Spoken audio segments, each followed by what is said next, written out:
আজকে আমি আপনাদের নতুন কিছু তথ্য দিব এবং এই তথ্য আপনারা এর আগে কোথাও শোনেন নাই। সুতরাং দয়া করে পুরো ভিডিওটা দেখুন। দেখুন, শেখ হাসিনা যখন একের পর এক ডক্টর ইউনূসকে মিথ্যা মামলায় ফাঁসাচ্ছিলেন, ডক্টর ইউনূস বৃদ্ধ বয়সে সেই 8 তলা আদালত ভবনে সিঁড়ি ভেঙে ভেঙে অনেক কষ্ট করে উঠতেন এবং একের পর এক মামলায় হাজিরা দিতে ক্লান্ত হয়ে পড়েছিলেন। তারপরেও কিন্তু ইউনূস শেখ হাসিনার বিরুদ্ধে সরাসরি কোনো কথা বলেননি। মাঝে মধ্যে বলতেন যে আমার উপরে এক দেবীর অভিশাপ ভর করেছে। তখন আমরা খুব রাগান্বিত হতাম যে ওনার মতো একজন আন্তর্জাতিক খ্যাতিসম্পন্ন মানুষ, উনি কখনোই শেখ হাসিনার অপারেশনের বিরুদ্ধে কোনো কথা বলেননি। এখন যে লোকটাকে বৃদ্ধ বয়সে আদালতের দ্বারে দ্বারে ঘুরাচ্ছে, তাও তিনি সরাসরি শেখ হাসিনার বিরুদ্ধে কোনো কথা বলেন না, বলেন যে এক দেবীর অভিশাপ ভর করেছে। তো এগুলো শুনে খারাপ লাগতো যে এত বড় একটা খ্যাতিসম্পন্ন মানুষ, তিনি যদি তার ইন্টারন্যাশনাল গ্রহণযোগ্যতা কাজে লাগিয়ে শেখ হাসিনার বিরুদ্ধে কথা বলতেন, তাহলে আমাদের বিজয়ের পথ অনেক সুগম হতো বা এই শেখ হাসিনা এতদিন টিকে থাকতে পারতো না। কিন্তু উনি কখনোই কিছু বলতেন না, ইনিয়ে বিনিয়ে উনি ঘুরিয়ে পেঁচিয়ে কথা বলতেন। এজন্য আমরা ডক্টর ইউনূসের উপর বিরক্ত ছিলাম। কিন্তু তখনও জানতাম না যে হাসিনার পতন হবে কিছুদিনের ভিতরেই এবং ডক্টর ইউনূস প্রধান উপদেষ্টা হবেন। কিন্তু হাসিনা পালিয়ে যাওয়ার আগেই যে ডক্টর ইউনূস লবিস্ট ফার্ম নিয়োগ করেছিলেন হাসিনার পতনের জন্য, এটা আমরা জানলাম। কার কাছ থেকে জানলাম? এমন এক ব্যক্তির কাছ থেকে যিনি কখনোই মিথ্যা বলতে পারেন না, অন্তত আমি বিশ্বাস করি না। আমি তাকে খুব শ্রদ্ধা করি এবং সম্মান করি এবং একজন সৎ মানুষ বলে আমরা জানি। তার আগে একটু বলি যে এই লবিস্ট ফার্মটা কিন্তু প্রথম নিয়োগ করে আওয়ামী লীগ। বেসিক্যালি 2014 সাল থেকেই আওয়ামী লীগ পশ্চিমে লবিস্ট ফার্ম নিয়োগ করে, যাতে আওয়ামী লীগের যে গুম খুন এগুলো ধামাচাপা দেওয়া যায়, পশ্চিমা যাতে আওয়ামী লীগের গুম খুন এবং মানবাধিকার লঙ্ঘন নিয়ে কোনো কথা না বলে। আপনারা জানেন যে 2021 সালের 10 ডিসেম্বর গুরুতর মানবাধিকার লঙ্ঘনের দায়ে র্যাব এবং র্যাবের 7 সদস্যের উপরে নিষেধাজ্ঞা দিয়েছিল মার্কিন ট্রেজারি ডিপার্টমেন্ট। ওই যে বেনজির সহ, তারপরে মামুন সহ, জাহাঙ্গীর আলম সহ 7 জন র্যাব সদস্যের উপর নিষেধাজ্ঞা দিয়েছিল। তো এরপরেই প্রায় 20 কোটি টাকা ব্যয়ে আওয়ামী লীগ লবিস্ট নিয়োগ দেয় যাতে এই নিষেধাজ্ঞা আমেরিকা উইথড্র করে নেয়, যেটা আমরা তৎকালীন সময়ে নেত্র নিউজ মারফত জানতে পারি। এবং এরপর আরো জানলাম যে এই লবিস্ট ফার্ম আসলে শুধু আওয়ামী লীগই নিয়োগ দেয়নি, বিএনপিও নিয়োগ দিয়েছে, জামাত ইসলামও নিয়োগ দিয়েছে। হয়তো আওয়ামী লীগ একটা ছিল ওয়াইড, কারণ তারা ক্ষমতায় আছে, অবৈধ টাকা বেশি, এই কারণে আওয়ামী লীগ 3টা লবিস্ট ফার্ম নিয়োগ দিয়েছিল, আর বিএনপি দিয়েছিল একটা, জামাত দিয়েছিল একটা। তো এই সব লবিস্ট ফার্ম গুলো মূলত আমেরিকা কেন্দ্রিক। আমেরিকার অনেক বুদ্ধিজীবী যাদের সঙ্গে মার্কিন সরকারে যখন যে থাকে তাদের সঙ্গে ঘনিষ্ঠ সম্পর্ক, তো তারা এই সম্পর্ক কাজে লাগিয়ে তারা আসলে তাদের স্বার্থ হাসিল করে। যেসব লবিস্ট ফার্মকে আওয়ামী লীগ হায়ার করেছে তারা আওয়ামী লীগের গুণগান করেছে, আর যেসব লবিস্ট ফার্ম বিএনপি হায়ার করেছে সেই সব লবিস্ট ফার্ম আবার মার্কিন সিনেটর এবং পলিটিশিয়ানের কাছে আওয়ামী লীগের বদনাম করেছে, আওয়ামী লীগের মানবাধিকার লঙ্ঘন, গুম খুন এগুলো তুলে ধরেছে, জামাতেরটাও তাই করেছে। তো এভাবে কিন্তু কোটি কোটি কোটি কোটি টাকা এই আওয়ামী লীগ, বিএনপি, জামাত তারা এই মার্কিন লবিস্ট ফার্মের পিছনে ব্যয় করেছে, যেটা বাস্তবতা।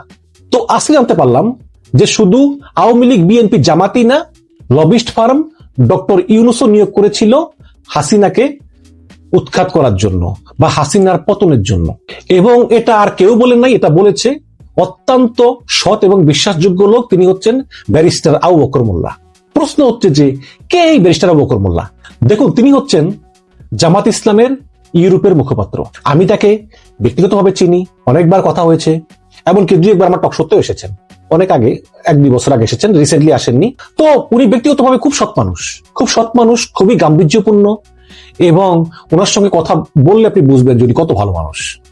এবং ব্যারিস্টার আবু বকর মোল্লার মতো শক্ত লবি, ইন্টারন্যাশনালি তার যে স্ট্রং লবি, এটা আমি কোন বিএনপি, আওয়ামী লীগ এইসব দলগুলোর আন্তর্জাতিক সম্পাদক আছে না বা মুখপাত্র আছে না, আমি কারো মধ্যে দেখিনি। ব্যারিস্টার আবু বকর মোল্লার যে সমস্ত লবি আছে মার্কিন স্টেট ডিপার্টমেন্টে, ইউরোপিয়ান ইউনিয়নে, তারপরে যুক্তরাজ্যের সরকারের ভিতরে, এরকম আমি বিএনপি বা আওয়ামী লীগের কারো মধ্যে দেখিনি, যেটা আমি ব্যারিস্টার আবু বকর মোল্লার মধ্যে দেখেছি। তিনি একটা গোপন তথ্য সম্প্রতি ফাঁস করেছেন আপনার আমার সবার পরিচিত ফেস দ্য পিপল টক শোতে। তিনি বলেছেন ডক্টর ইউনূস লবিস্ট ফার্ম নিয়োগ করেছিলেন শেখ হাসিনাকে হটানোর জন্য, এবং সেই একই লবিস্ট ফার্ম কিন্তু ব্যারিস্টার আবু বকর মোল্লাও নিয়োগ করেছিলেন জামাত ইসলামের পক্ষ থেকে। আপনারা শুনুন তার নিজের মুখে। ইউনূস সাহেবকে আমি এবং ওনার কার্যক্রম সম্পর্কে, উনি বাংলাদেশের প্রধান উপদেষ্টা হওয়ার আগেই আমি জানি উনি কি কি কাজ করতেন।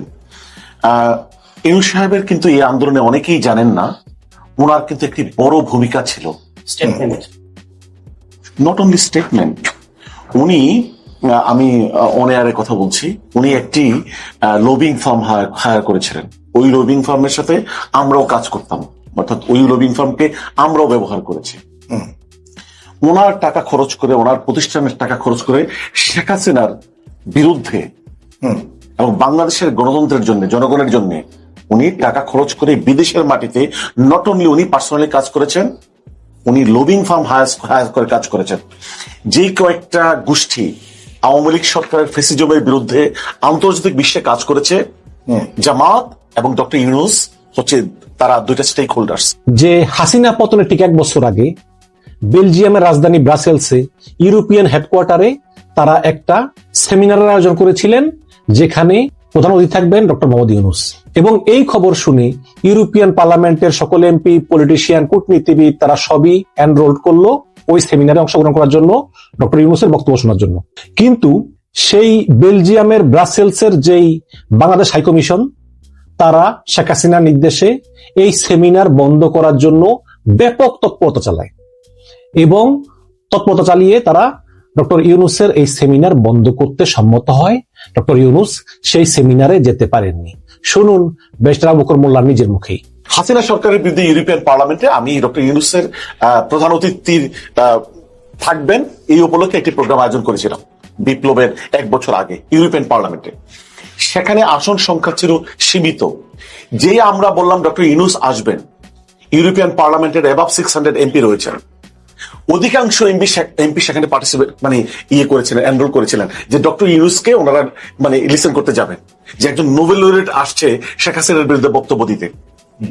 শুধু তাই না, আপনি জানেন বেলজিয়ামে অনেকগুলো ইন্টারন্যাশনাল অর্গানাইজেশন কাজ করে, ডিপ্লোমেটসরা কাজ করে, অনেকে সেখানে এনরোল করেছেন। সেই প্রোগ্রামের বিরুদ্ধে বাংলাদেশের জনগণের ট্যাক্সের টাকায় পরিচালিত বাংলাদেশের এমবিসির লোকজন রাত দিন কাজ করেছেন। এক পর্যায়ে ডক্টর ইউনূস সেই প্রোগ্রামে চিন্তা করলেন পরিস্থিতি খারাপ, ওনারা আর এগিয়ে যেতে চাননি। তাহলে দেখুন, ডক্টর ইউনূস যে হাসিনার বিরুদ্ধে কাজ করতেছিলেন সেটা কিন্তু আমরা এখন জানতে পারলাম। এই কথাগুলো ব্যারিস্টার আবু বকর মোল্লা কোথাও এর আগে বলেননি। এই প্রথম তিনি এগুলো ফাঁস করলেন যে ডক্টর ইউনূস গোপনে গোপনে হাসিনার পতনের জন্য কাজ করতেছিল। এবং আবু বকর মোল্লা আরো একটি তথ্য ফাঁস করলেন, সেটা হচ্ছে যে এই যে সাবেক স্বরাষ্ট্রমন্ত্রী আসাদুজ্জামান খান কামাল এবং সাবেক সড়ক ও সেতু মন্ত্রী ওবায়দুল কাদের হাসিনা পালিয়ে যাওয়ার পরও 1 মাস ঢাকা শহরে লুকিয়েছিলেন, এদের কিন্তু বিএনপি বা জামাত কেউ লুকিয়ে রাখেনি। এদেরকে লুকিয়ে রেখেছে ডিপ স্টেট। ডিপ স্টেট কি? ডিপ স্টেট হচ্ছে এই সরকারের, ইউনূস সরকারের প্রশাসনের ভিতরে কিছু গোয়েন্দা সংস্থা বা কিছু কর্মকর্তা পুলিশের, যারা এই আসাদুজ্জামান খান কামাল এবং ওবায়দুল কাদেরকে 1 মাস তারা গোপনে লুকিয়ে রেখেছে। এবং এই ডিপ স্টেট এখনো সক্রিয় এবং এই ডিপ স্টেট কিন্তু দেশের ভিতরে অনেক কলকাঠি এখনো নাড়তেছে, যাতে এই পতিত আওয়ামী লীগকে আবার ফিরিয়ে আনা যায়। আওয়ামী লীগের আমলে যারা ফেসিবাদের প্রেতাত্মা ছিলেন, ফেসিবাদকে যারা লালন করেছেন, তারা বিভিন্ন ভাবে রাষ্ট্রের বিভিন্ন অংশ আছে না, তাদেরকে কারা প্রোটেক্ট করেছে? তাদেরকে বাংলাদেশি বিপ্লবের পরেও, এই যে সাবেক স্বরাষ্ট্রমন্ত্রী উনি বললেন আমি 1 মাসের বেশি সময় বাংলাদেশে ছিলাম, তারপর ওবায়দুল কাদের বললেন আমি 1 মাসের বেশি সময় বাংলাদেশে ছিলাম, কারা তাদেরকে প্রোটেক্ট করেছে? এটা কি ডক্টর ইউনূস করেছে? না, ডক্টর ইউনূস করেন নাই। কারা করেছে? রাষ্ট্রের ভিতরেই ডিপ স্টেট করেছে। কেন করেছে? ব্যাপারটা ডক্টর ইউনূসের না, আরো বাংলাদেশের ভিতরে ডিপ স্টেট আছে। ডক্টর ইউনূস যাই করেন না কেন, কম করেছেন বেশি করেছেন, তিনি কিন্তু এগুলো দেশের স্বার্থে করেছেন। তিনি কিন্তু উপদেষ্টা হওয়ার জন্য করেননি। ডক্টর ইউনূস যখন লবিং ফার্ম নিয়োগ করেন, আপনারা জানেন যে লবিং ফার্ম খুবই ব্যয়বহুল, অনেক কস্টলি।